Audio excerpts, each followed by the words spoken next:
Please subscribe to hear more Cryptid Tales. If you like the story you heard, give us a thumbs up and feel free to leave us a comment. If you'd like to hear your own cryptid encounter on Cryptid Tales, send us an email at cryptidtalesmail@gmail.com.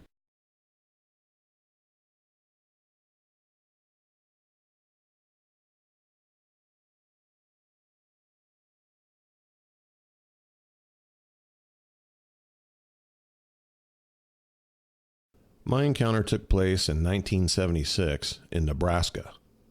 When I was a kid, parents didn't hover over their children as much as they do today, and I was allowed to attend a dude ranch during the summer. Imagine a summer camp that took place at a ranch. We would participate in taking care of the place, ride horses, and learn what it's like living on a ranch. There were two sections, a boys' area at one end and a girls' section at the other. A few nights before my own encounter, a girl came in late at night, scared to death, saying she had seen an ugly face in the window of the bathroom. The bathroom window did seem pretty high up, but I didn't think too much of it. She didn't describe it any further, but the next morning we went and checked outside the window and found what kind of looked like handprints that seemed pretty high up, especially since the ground dipped down right outside the bathroom window. I thought she was just trying to scare us, as kids will often do, but even then I can remember how scared she was. Later that day, me and another kid were talking, and he mentioned some scary things that happened from time to time around the ranch. I wasn't afraid at the time, but later on, when we were by the woods that wrapped around the main ranch house, we did get that feeling of dread, like something was there watching us. We never felt that way before or after that time. A few days went by, and the girl's story about the scary face in the window had left my young mind. The guys had all gone on a long trail ride with the horses, and at the time I felt like a real cowboy, as I could actually ride a horse without a saddle. We were 2 nights into the ride when I had my encounter. As I said, it was summer, the sky was clear, and the moon was bright.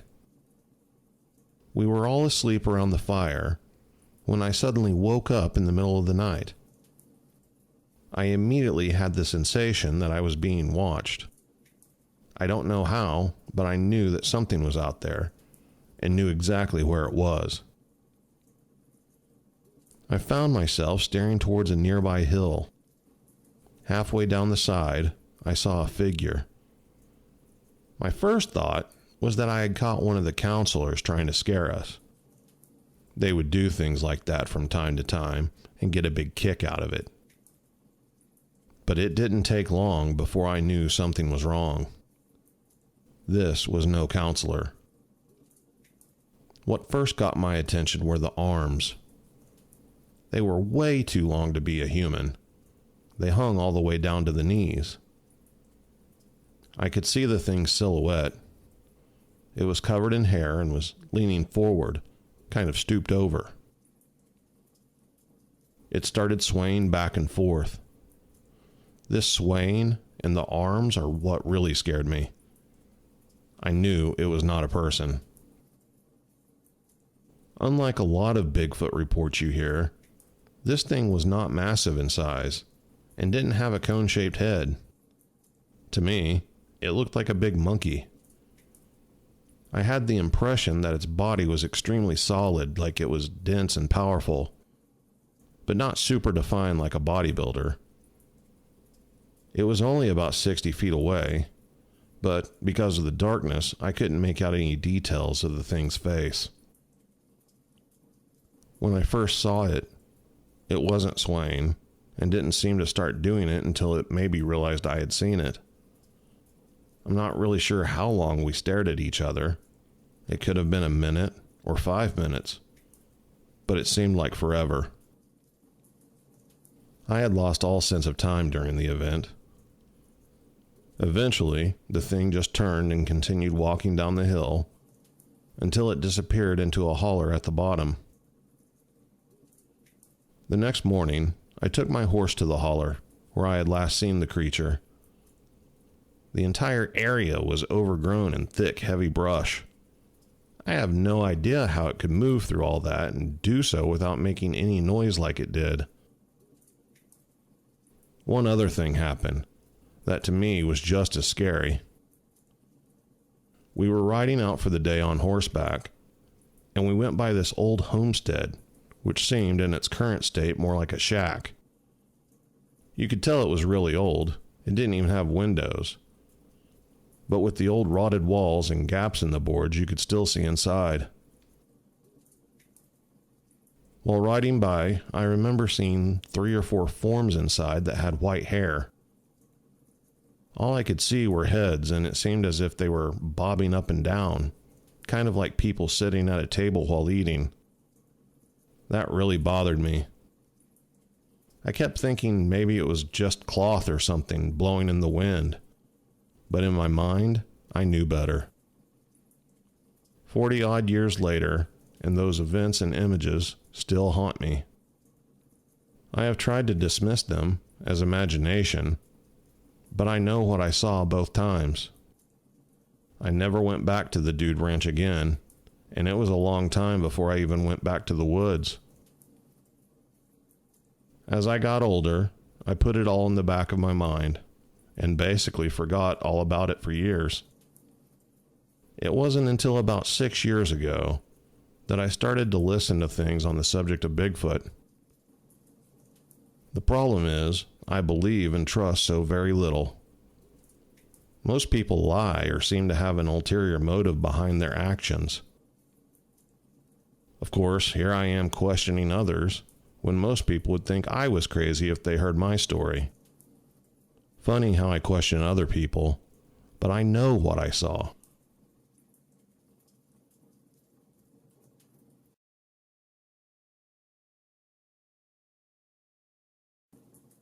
My name is Steven, and I believe I had a sighting when I was 14. Every summer, my dad and I would go on a 7-day hiking adventure into the interior of Algonquin Park, taking a different trail each time we went. That summer, we decided on the Rain Lake Access Point Trail on the Kearney side of the park. We got there early and started our journey around 10 a.m. We like to take things slow, as we're on the plumper side, and just take our time to enjoy our surroundings. It took us a good 5 hours of trekking to get to our first campsite at Ishkaday Lake. It was around 3 p.m., and we sat down to rest. We were there no more than 10 minutes or so when my dad wanted a coffee. The campsite we were at had no access to the water because of fallen logs in the lake, so I had to walk to the other side of the lake to where there was a water runoff and a nice little waterfall. As I approached the runoff, I got this feeling of being watched. I looked around, but didn't see anything, so I just quickened my steps and got back to the campsite with the water as fast as I could. We built a fire, sat around relaxing while waiting for the water to boil. We noticed, just on the other side of the lake, what seemed no more than 100 feet from us, a moose and its calf came out to eat the weeds on the shoreline. It was amazing. As we watched, I noticed at the far end of the lake, there was a large black mass. I told my father what I was seeing, and he replied that it might be a black bear stalking the moose calf. We continued to relax and enjoy our time together with nature.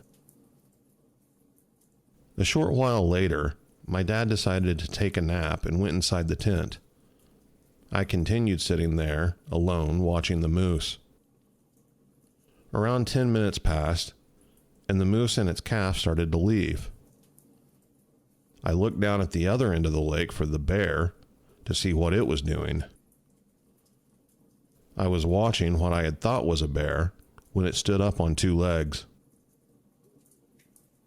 I could only see the side profile of the thing, but what I saw confused me. It had a cone-like head and long arms. I watched as it ran into the forest. I can only describe it as a hopping run as it swung its long arms. Now at the time, the only notion of Bigfoot I had was of the monster truck. I had no idea what I was looking at, but this thing was massive. The cattails around the lake were around the same height as I was at the time, which was about 5'6". The top of the cattails came up to this thing's abdomen, and it moved extremely fast. It moved from out in the open to the tree line in a flash. Being only 14 at the time, I was rather confused about what I saw. I woke my dad up and told him what I had just witnessed, but he thought I was pulling his leg. That night it rained really hard, soaking all of our gear, so we decided to go ahead and head home. As we were packing up our gear, we heard a large snap. It was as if a shotgun went off, it was so loud. My dad grabbed the aluminum baseball bat that we used to bring with us and smacked the tree to let whatever made the noise know we were there. We left without seeing or hearing anything else. It wasn't until a year or so later that I saw a documentary about Sasquatch. That's when I realized what I had seen. I have been an enthusiast ever since.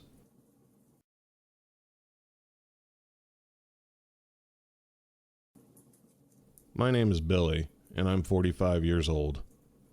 I grew up in the woods most of my life.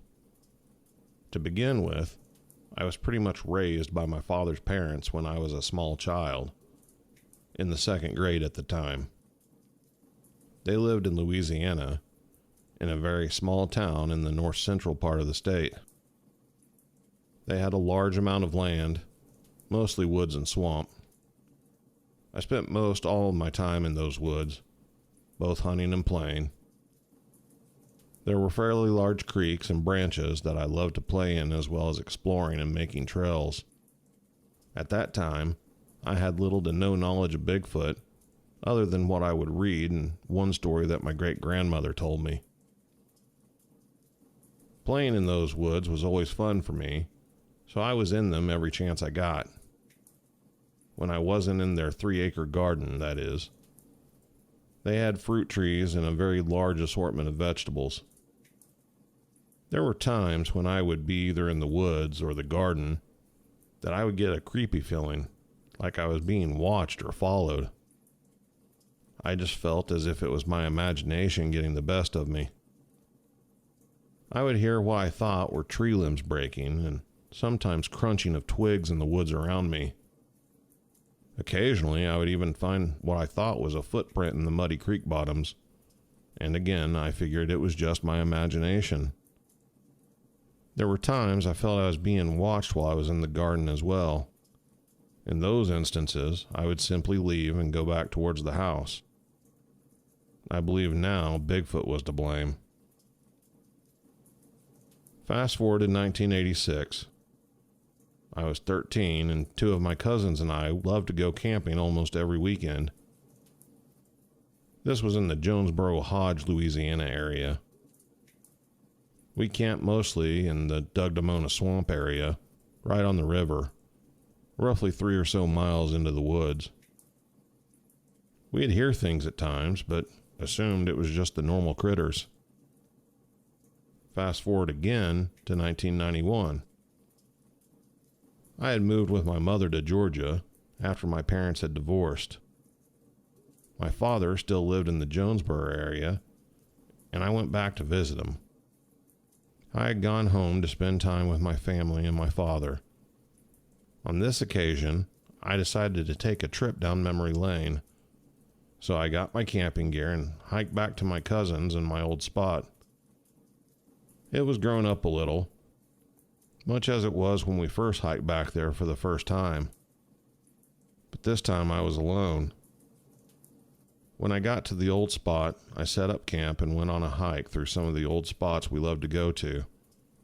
Again, I started to feel like I was being watched. As a young adult now, I felt foolish and silly. Again, I was also hearing a good number of tree limbs that sounded like they had snapped and fell through the tree limbs to the ground. This would happen every 4 or 5 minutes or so as I walked. I started getting this real uneasy feeling and decided to go back to camp. At about 75 yards or so from camp, I noticed what seemed like a large tree stump in the woods to the left of the tent that looked odd for some reason. As I got closer, it looked as though it had mud-colored moss on it. When I got about 15 yards from it, I froze because I realized that moss wasn't moss at all, but hair.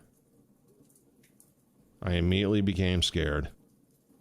Then it moved its head slightly before standing up, turning towards me. It was massive in size and height. I had never seen a clear picture of Bigfoot at the time. It stood there for only a moment and then took off towards the river. It was super fast. When it reached the bank, it leapt over and was gone from view in just a very few seconds. Keep in mind, the river at that point was roughly about the width of an average ranch-style house, and in this area you can see for 100 yards or more due to river flooding. I finally got the nerve to move and went where it had been squatted. I think it was trying to blend in because it heard me coming. There were tracks much longer and wider than my foot, and I wear a size 11. I'm also 6'1" and can reach 8 feet at the tip of my fingers when stretched out. It was taller than I could reach. I'm estimating 9 feet or so tall. I packed up my gear right after and left. I've never been back to that area.